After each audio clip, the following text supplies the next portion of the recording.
Okay, our next presenter is Nadine Poper. Her session title is Your Evaluation Using the Future Ready Librarian Framework.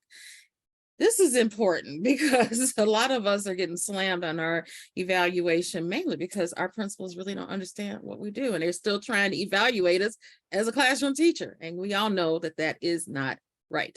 So Nadine, I'm going to give you controls and I want you just to take it away. So once I see that you can, you have controls of everything, you're all good. Oh, you put yourself under Popper then, Nadine. Okay, there you go. All righty. Let me share.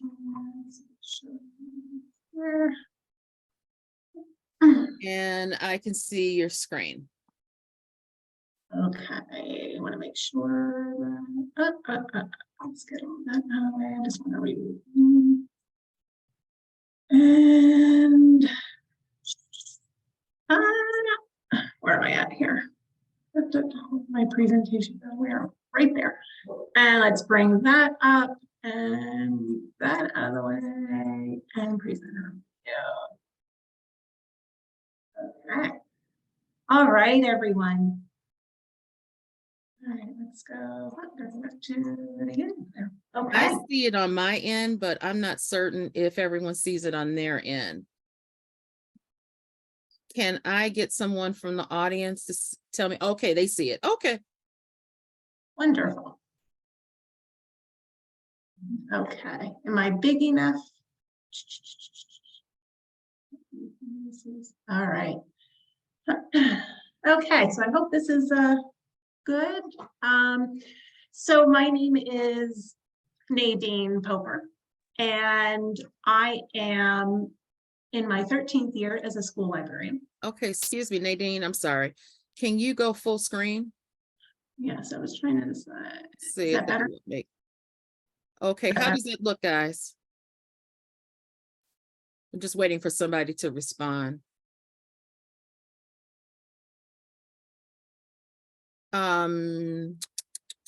Someone's saying exit present mode and then enter back in, and maybe that might do the trick. So go out, stop presentation, and then restart the presentation. All right, let's do this one more time. Yeah, that's just, you know, Zoom being silly. There you go. Is that better? Yes. Okay, sorry. I'm not going to interrupt you anymore. Go ahead. Oh, no problem. All right. So everyone, thank you. My name is Nadine Poper. I'm in my 13th year as an elementary librarian in Pennsylvania. And this project I did in the school year of 21-22. And where I am a librarian, we have to every year be evaluated. So one year it's a formal evaluation. The next school year is like an action research project. The next school year can be a peer collaboration. We can suggest that we get evaluated every year if we didn't want to do a project. So the school year of 21-22, I was on the rotation of a project. So I said to myself, well, instead of doing something maybe with a teacher, I wanted to stick to something that was library related. And I am a huge component, a huge supporter of the Future Ready Librarian Framework. And that is the framework that you see there on the screen, and it's put out by allfored.org. So that's another place you can go if you want more information on the actual framework itself. Also on futureready.org. So what the framework is, it helps define ways that librarians can lead, teach, and support in their schools and their systems. So what I'm going to show you is the actual project that me and 2 other librarians put together.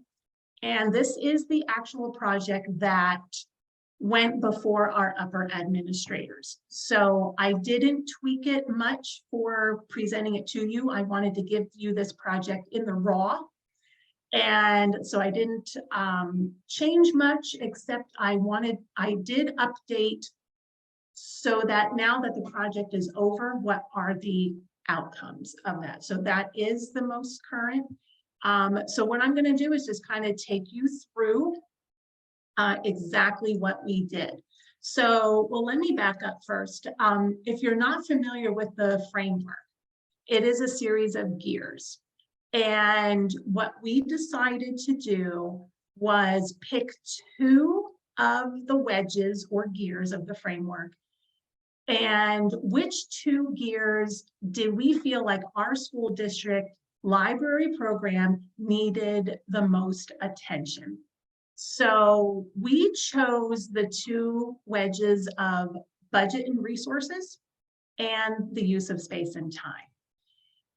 The budget and resources, of course, is because we felt like we were getting inadequate funding for our library program. We felt as if resources could be improved upon. We chose use of space and time because we did not have some of our libraries didn't have great flexible spaces. Some of our spaces were actually even a little kind of dangerous because of outdated furniture, and also our time. We had, at the time that I did this project, there's 13 elementary schools. And out of those 13 elementary schools, there was almost 13 different library schedules. Every building did their own schedule, and some of us had a beautiful schedule, and some of us had schedules where we were going home crying. So that's why we focused on that wedge in particular too, because we needed administrators to understand that there's not equity, not just among us, but also then for our students. So like I said, this is the actual project that the administrators saw. So our discrepancies in budgets among the elementary schools were all over the map. Some of us had thousands of dollars to spend, some of us had 0. And it's just not fair. Again, that whole equity piece, some of our students in our district were being treated so much more, and they were given so much more. And then there's a school down the street where the students in the library program weren't even getting books. So we really wanted to shed light on that. So the schedules were not consistent. The biggest thing that I'm going to focus on as I go through this is we have, when I say we, the school district has in their contract, all librarians will teach a 30-minute library block. All elementary students, I should say, are given 30 minutes with a certified school librarian. The problem with that is that's wonderful. The contract language is in there. But then some of us, like the school that I was at, I then, not only did I have the 30 minutes, but then I was given an additional 20 minutes to check books out. So that 30 minutes I could devote clearly to lessons. But like I said, some of my colleagues right down the street at their elementary school, they were only given 30 minutes. So they had to squeeze in a lesson. They had to squeeze in book exchange. It was just a rush process. So that's why we focused on that as well. We wanted to shed light on that. There were a few of the schools that did not have their own librarians, so we wanted to kind of focus on that. And of course, some of the libraries within the district were not aesthetically pleasing. There was areas of possible injury due to old and broken shelving and cramped spaces. So again, what I was able to do, because I had a 50-minute time block, I wanted to share with the administrators, what can I do in 50 minutes that my colleagues who only have 30 can't? So Within 50 minutes, of course, there's teacher assisted checkout. It's a calmer environment. I was able to give more in-depth lessons, and I had time to teach and review library procedures versus the 30 minutes. You've got that time pressure right there. You got minimal librarian input when it comes to book selection. The stress levels of the students were rising. The quality of the lessons were diminished because of only 30 minutes to do everything. And then inadequate time to teach and review library procedures. So, and so after that chart, what I then want to do was I said to the administrators, okay, so I told you that my 50-minute classes are so much better because my lessons are so much better. What does that actually look like? Because you can sit there and tell an administrator, oh, my lessons are so much, they're more broad because I have 50 minutes, but they're really going to want to know why is it so broad. So these were just some of the things that I was able to do that some of my librarian colleagues could not do. We do an in-depth Caldecott unit, and it's not just a quick, 15-minute lesson. I'm able to take them through several weeks of analyzing Caldecott awards, Caldecott winners. Then we watched the ALA Youth Media Awards. They were able to connect with the winners because I was able to give them weeks and weeks of the Caldecott, the contenders that are coming up. And so they were familiar with all the books that were announced as winners, and that connection. I do Pennsylvania Young Readers Choice Award program. I take that months and months at a time, and the students are able to participate in that because I had that more time. My colleagues who only have 30 minutes, half the time they're like, they didn't even have time to read any of the books that were on the list for the kids to even vote for. I was able to give in-depth coding lessons, get into more library-based lessons. Students were able to collaborate more because I had 30 minutes of uninterrupted instruction time. So we used a lot of collaboration tools. And again, if you only have a 15-minute time slot for a lesson, this stuff isn't happening.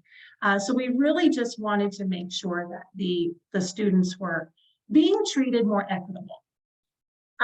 Again, when I presented this to the administrators, I wanted to get very specific with my examples. So third graders were given a lesson on stop motion animation to extend their animal research projects.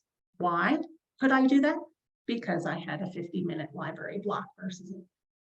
I was able to guide them through their research part so that the classroom teacher did not have to do that piece.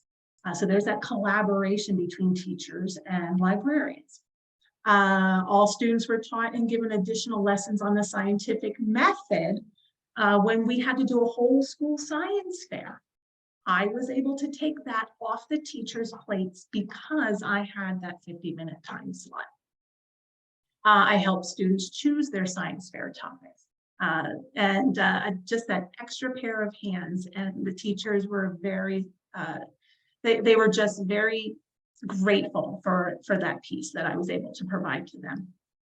Again, this is just a panel of more examples of what I could do versus what my colleagues who only had 30 minutes could not do. There was a second grade teacher who was doing biographies. They had to write a report on a biography of their choice. And I told this second grade teacher, I said, you know what? Let me, during library class, give the students the background of how to find their person. So I was able to narrow down the two people. We chose one person for one group of students and another person that the second graders can choose on for another group of students. And so I was able to give them the writing background so that, again, when the teacher had to take over the actual writing of the biography, They already knew who their person was. They already knew where to get their resources from. I took that piece off the teacher's plate. So these are just some more things that I can do with students because I have that extra time. Book trailers, writing reviews, but not only the projects that I can do with the students, but right here, this piece right here, students gained a better sense of their reading identity because they had that longer checkout time. They weren't just being rushed. Hurry up, we got to get out the door. The next class is coming. They had 20 minutes of uninterrupted checkout time with me. I wasn't teaching, it was me. The teachers come back. Now that's contractual for us, but the teachers had to come back during that 20-minute time and help assist. But it was a calmer 20 minutes. The students were able to more manipulate the room and be more independent with book selection because it was never a rushed process. Now, the other wedge, the use of space and time, we wanted to advocate for library maintenance time and open library. So again, these are things that we put out to our administrators. What can we do if you put library maintenance time into our schedule, open library time in our schedule? How is that beneficial, not just to us, but to the entire school community? So obviously, sorry about that again, you all know as librarians, the benefit of having an adequate library maintenance time, more time just to do those administrative tasks. So all these bullet points, we told all our upper administrators, and honestly, a lot of them are not familiar with, oh, the librarians need to read book reviews. They need to order books. That's not something they can do on their planning time because they're planning lessons. We need shelving time. We don't have paras, or the school district where I did this project, there are no library paras. So we needed to advocate for that use of space and time. What is it that we need and how can it benefit not just us, but everyone? I think that's the most important piece I need to get across is we want more library time to make our lives easier, but we also have to focus when talking to administrators, how does it benefit the school community and the students?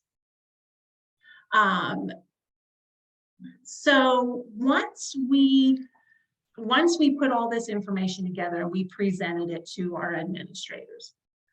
This is what we did. We gathered historical budget information from all the RSD librarians. So we took a time frame of 2018 to 2022. And if I click on this, hopefully I can get back to it. I always have a hard time getting back to the presentation. So maybe Casey, you can help me get back to the presentation. So these are the buildings in our school district, and historically you could see the budgets. So this was the year we presented the project. So our budgets amount were already done and in place. So we couldn't, at this point, there was no advocating. If we saw any change, it was going to be that following year.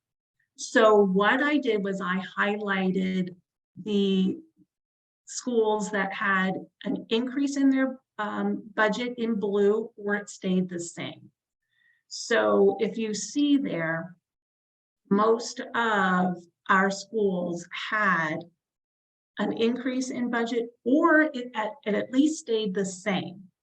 And I have to say that's actually a very good feat as well, because you don't want to go backwards in time with budgets. So make sure I can get back here. Hold on one second. How do I get back? I want to.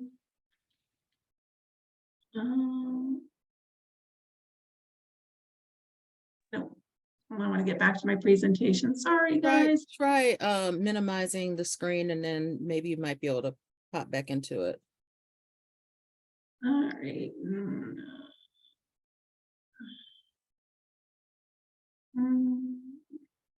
No, I can't seem to.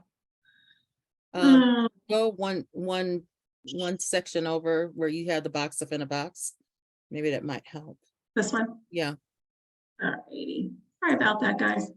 And then there we go. Thank you for that. So after that historical budget information piece was really, really important for us to make sure that our upper administrators, because they're not the ones that gave us our budget. The budget was always done at the building level. So upper administrators maybe never knew that some principals were giving more money and others were withholding. So, and it wasn't, we weren't doing it as a tattletale mentality. We were doing it more as an advocacy piece. The other thing we did was we gathered all of our elementary library schedules to see if there were any inconsistencies. And what we did, though, this was the most important step. We took some of the elementary library schedules that only had 30 minutes total, and we reconfigured it to show that, yes, it can be done. Your schedule, the library schedule, can have 50 minutes for all schools. And we took into consideration that, yes, some schools needed the librarians to do maybe lunch duty or certain other duties. We wanted to respect the needs of what that principal may have needed, but we did show that all students in the district at the elementary level could have 50-minute classes and not sacrifice anything else somewhere else. Shannon McClintock Miller, I'm sure, was mentioned a couple times during this whole PD, these next couple of days, but she's the Future Ready Librarians spokesperson. And I was a guest on her podcast just this past season. So if you want to go back and listen to that podcast episode, I do talk about this project. There was a bonus thing. We did not plan on this, but during that school year, we had a state senator who was a sponsor at that time of a House bill that supports every Pennsylvania school will have its own librarian. And it just so happens that she happened to want to come visit my school. And that was fantastic because, again, administrators didn't maybe not realize that there is a bill out there and what are the benefits of every school having its own library. So what were the outcomes? All right, so we did this project, we put it before the administrators. What happened? Did they just walk away and go, nice job, pat on the back, goodbye? So we tracked any of the changes. So we'd like to think that the outcomes were we did get secure ESSER funding for all the school libraries, and which was wonderful. And this funding is in addition to our building budgets. And we were told by an upper admin that this ESSER funding was never to replace the regular budgets. So we'd like to think that was a win for that wedge of budget and resources. The one library that's in our district is called Riverside. A wall was taken down after this project that we presented, and it enhanced the aesthetics and increased the space. This one library had this wall put up. That library didn't have seating for over a decade. The students had to sit on the floor with clipboards. And again, because of this project, we'd like to think, oh, that is an outcome. That wall came down. The students now have tables to sit at. New shelving and in one of the libraries, and we had to update our collection development policy.